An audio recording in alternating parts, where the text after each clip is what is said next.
ഇൻസ്റ്റാഗ്രാമും യൂട്യൂബും ഫേസ്ബുക്കും എവിടെ തുറന്നാലും ഈ ഒരു ഐറ്റേ കാണാനുള്ളൂ. ഇറാനി ചായയും കൂടെ ബൺ മസ്കയും. എങ്ങനെയാണ് തയ്യാറാക്കുന്നത് നോക്കാം.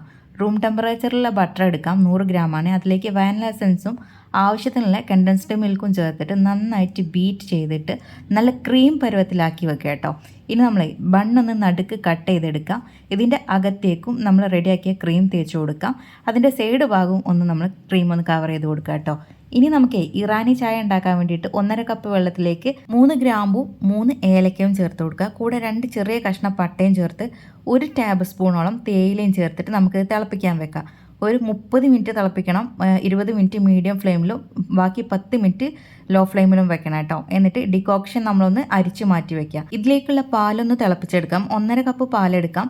അത് തിളച്ച് പകുതി ആകുന്ന സമയത്ത് ഇതിലേക്ക് കണ്ടൻസ്ഡ് മിൽക്കും 1 ടേബിൾ സ്പൂൺ പഞ്ചസാരയും ചേർത്തിട്ട് തിളപ്പിച്ച് മാറ്റി വെക്കുക കേട്ടോ. നേരത്തെ ഉണ്ടാക്കിയ ഡിക്കോക്ഷനും ഈ പാലും കൂടെ ചേർത്ത് മിക്സ് ചെയ്തിട്ടാണ് ഈ ഒരു ഇറാനി ചായ ഉണ്ടാക്കുന്നത്. ഇനി ഈ ചായയിൽ കുത്തിയിട്ട് നമ്മുടെ ബൺ മസ്ക അങ്ങ് കഴിച്ചാൽ പൊളിയാണ് കേട്ടോ.